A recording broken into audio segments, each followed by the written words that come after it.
Making tamarind juice. First you must soak it for 15 to 20 minutes. Then mash up the tamarind with your hands as best as you can.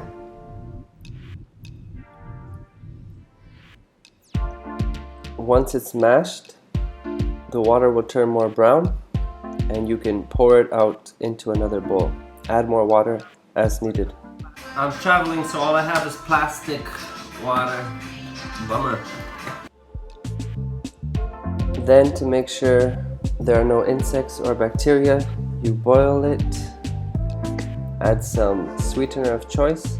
I only bring it to a steaming bowl to keep it as alive as possible.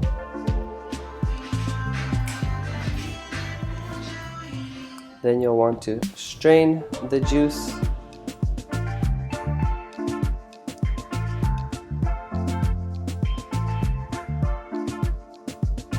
And voila, you have a beautiful tamarind juice.